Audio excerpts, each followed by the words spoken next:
You're gambling with World War III. Это нарушает нашу безопасность, расширение НАТО. As a military strategic planner, a former planner, you don't want politicians telegraphing what your next moves are going to be. The U.S. will take over the Gaza Strip, and we will do a job with it, too. A peacekeeping force does not exist with a ceasefire. Now, President Trump has announced that the United States will impose a 25% tariff on goods imported from India starting on August the 1st. He also said the world's fifth largest economy will face an unspecified penalty for continuing to trade with Russia on military capability. It comes as Mr. Trump's shortened deadline for Russia to come to the table on a ceasefire in Ukraine inches closer.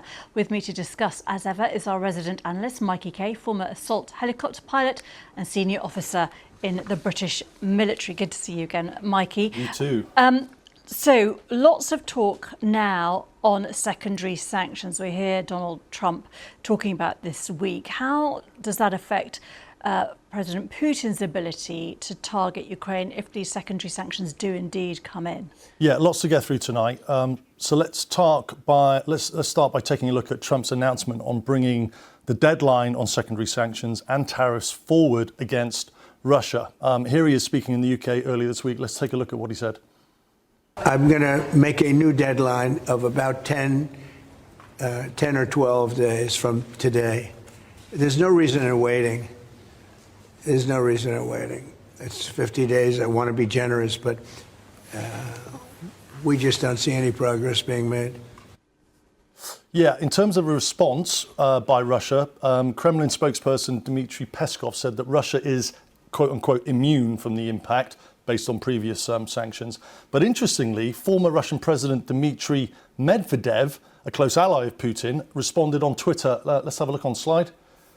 Medvedev wrote, "Each new ultimatum, quote, is a threat and a step towards war, not between Russia and Ukraine, but with Trump's own country." So, Geeta, from a military perspective, Trump's Truth Social post today is a good example of how the US is trying to use secondary sanctions as a threat. Let's go slide and have a look at what he said. I won't read it ad verbatim, but basically Trump is going after India on its purchase of energy from Russia. That's around just over 2 million barrels a day, for which Russia is using that funding towards its war in Ukraine. 25% tariff indicated by Russia on that post. And then he also mentions India's purchase of military equipment from Russia. And there's a penalty that he says, but there's no idea of what that penalty actually is. The Indian government have responded today saying that the two countries have been engaged in negotiations on concluding a fair, balanced and mutually beneficial bilateral trade agreement over the last few months. We remain committed to that objective. So while Trump has said what his potential intent is, there's this sort of indication that there's still some wiggle room from India to actually sort something out.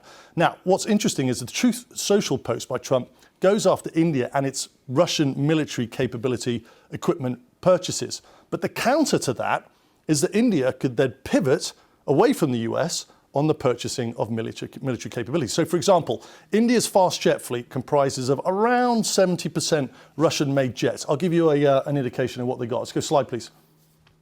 So this is the Indian Air Force Russian-made Sukhoi 30. It entered service with India in 2002. It's its latest purchase, but it's still quite old, 23 years. Then, if we go slide, this is the Indian Air Force Russian-made MiG-29. Now, this has been upgraded with a life extension that could see it in service with the Indian Air Force into the 2030s.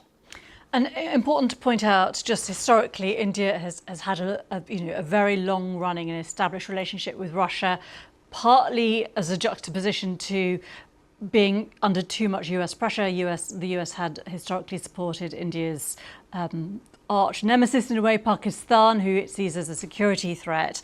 But also just to bring in the whole question of oil imports from Russia, because the Indian High Commissioner to the UK, speaking last week in an interview to Times Radio, said many of India's European partners are continuing to buy rare earth and other energy products from the same countries that they are, quote, refusing to let us buy from.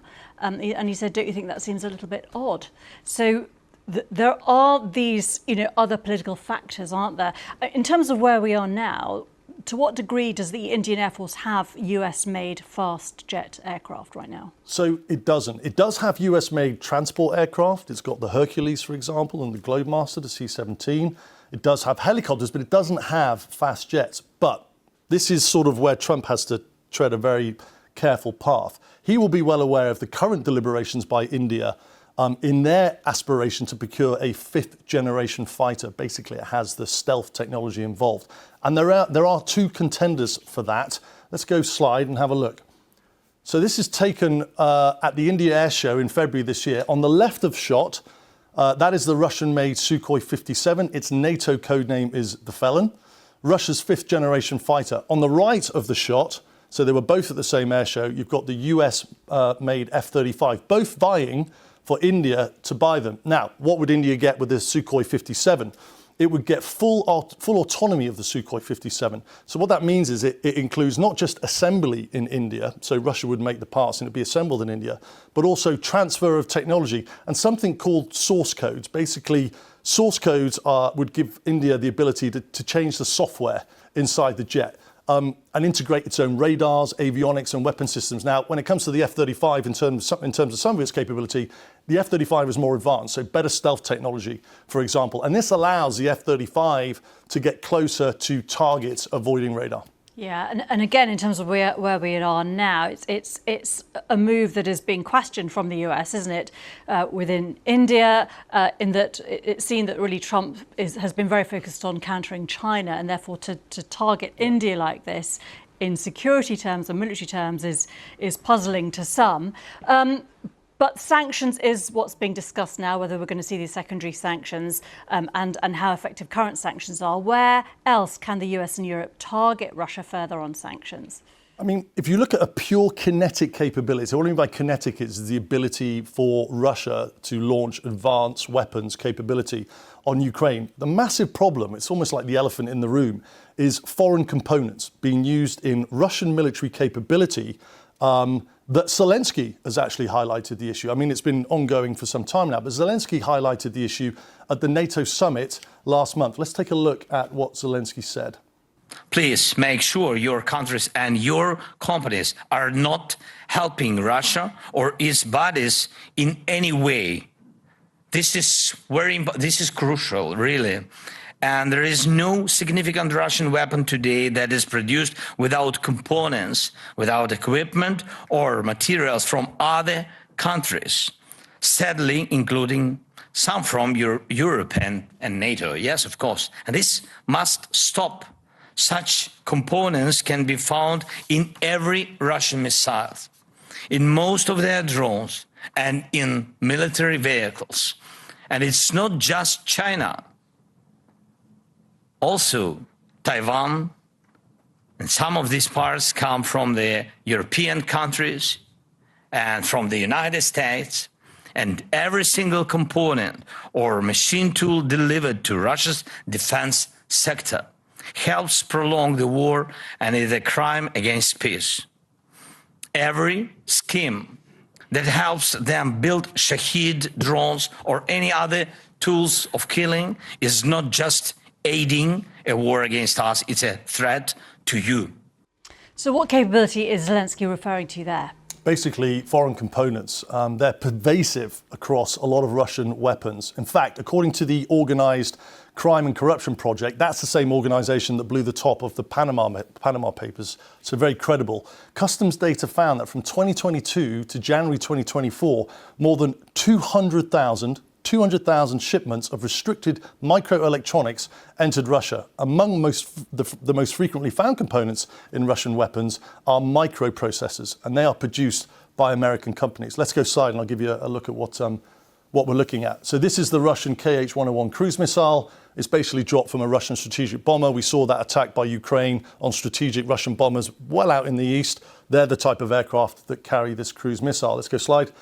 This is the Kinzhal hypersonic missile. It's fairly old now, but it's got a speed of Mach 4+. That's 4 times the speed of sound.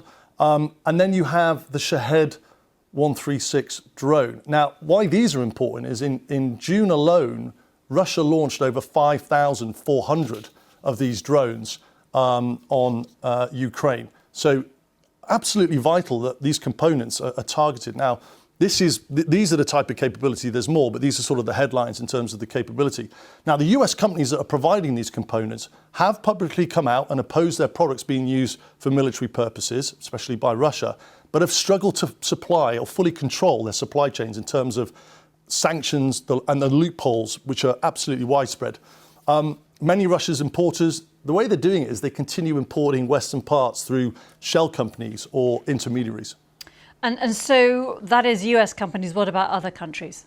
Well, worryingly, for me, Russia's latest hypersonic missile, it's called the Oreshnik, that also contains foreign components. And I'll just show you a bit of video footage here. This is the Oreshnik, people say, or test fired on Dnipro last year, which is in Ukraine. And what's absolutely deadly about this is it's got a speed of about Mach 10, which is 10 times the speed of sound. What's deadly about this is that it can carry nuclear or conventional warheads. It can carry 6 warheads, with each warhead having 6 submunitions. So that's 36 off one missile going at 10 times the speed of sound. And according to the Financial Times, this also requires foreign parts or has foreign parts for manufacture. I mean, the reliance, Geeta, is particularly pronounced in the field of what's called computer numerical control, CNC. This technology allows factories to rapidly shape materials at high precision by using computers to control the tools. Now, there's a Japanese company involved in that, and there's 2 German companies involved in that, and they make the systems for this technology.